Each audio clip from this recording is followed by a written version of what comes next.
ဖြစ်ပါတယ်ဒီနေ့မှာတော့ cherry ကဘာလို့ပြမလဲဆိုတော့ ID လေးတစ်ခုကိုပြလာဖြစ်ပါတယ်ကဲဒါဆို ID လေးကဘာဒီလေးဖြစ်မလဲဆိုတော့တူကြည့်ကြအောင်နော်ကဲပထမဆုံးရှုပ်ပေးတယ်ဝင်ရမယ်ဆိုဒီအခုပြထားတဲ့ menu နဲ့ဝင် browser ဝင်တော့လို့ရှိရင် ID ထဲနေရာလေးကိုသွားပြပါလို့ရှိရင် ID လေးထည့်မယ် ID လေးရဲ့နာမည်လေးကိုတူကြည့်အောင်နော်ရှစ်တစ်တဲ့6လေးရှစ်တစ်တဲ့6လေး50ခွန်ခွန်4 5 4 ခွန်ကဲဒါရတော့ ID နံပါတ်လေးကိုအမှန်ကျလေးချက်ပြီးတော့ဝင်လိုက်ပါမယ်ကဲဒါဆိုရင် ID လေးကိုချက်ပွားလို့ရှိရင်ခဏဆောင်နေမှာအခု ID ကပွားနေပြီပေါ့နော်ဒီနောက်လေးမှာလှမ်းမြင်နေတာ ID လေးပေါ့နော် ID ပွားနေပါပြီကဲဒီမှာတော့ ID လေးဖြစ်ပါရဲ့ID လေးကအဆန်းလေးနော်ချစ်လို့လည်းကောင်းပါတယ်ကဲအရှိကနေပြီးတော့ထွက်ပြပါမယ်ဒီမှာပေါ့နော်ဒါရဆိုတော့ကိုယ့်အိမ်ရဲ့နောင်လေးမှာပဲရှိရပါဒါရဆိုတော့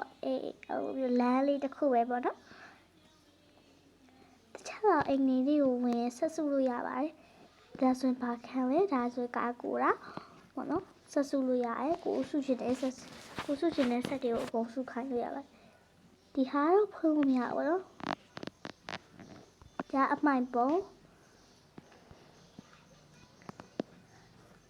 ဒါဆိုရင်ဒါအိမ်လေးဝင်လို့လည်းမရဘူးဟာမှာကားပါ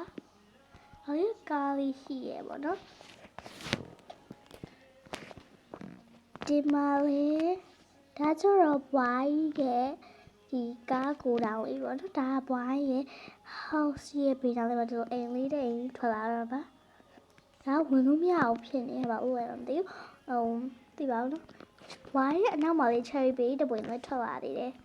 ဒီမှာဆိုလို့ရှိရင်လည်းဘောပေါ့လေအရန်ကိုလှရဲအိမ်လေးဆို over ပါဆိုလို့ရှိရင်အဲ့လိုစက်ပိန်လေးတွေပေါ့နော်ရဆိုလို့ရှိရင် site ကအစိုးရှိရယ် site ဆုံးရှိရပေါ့နော်ဒီမှာဆိုလို့ရှိရင် bill တစ်ခုရှိရယ်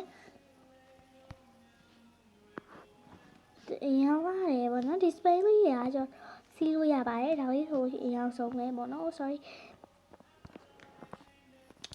မစပီးလေးအရင်ဆုံးလေးပါကားလေးကြီးလည်းစီးကားလေးရပေကားဖြစ်တော့စီးလို့ရပါတယ်ဒီနေ့ view လေးကတော့ဒီလောက်ပါပဲနောက်ထပ် view တွေမှာပဲတူတူပြတွေ့ကြအောင်နော်ဒီ ID လေးကိုကျတော့ဒီပေါ့နော်ပြန်ပြပေးပါမယ်နော် ID လေးကိုပြပေးပါမယ်ရှင့်ဒါလေးတော့ ID လေးပေါ့နော် screenshot လေးရိုက်ပါလို့ရပါပဲကဲနောက်ထပ် view လေးကြမှာပဲဆိုတော့တွေ့ကြရအောင်နော် bye bye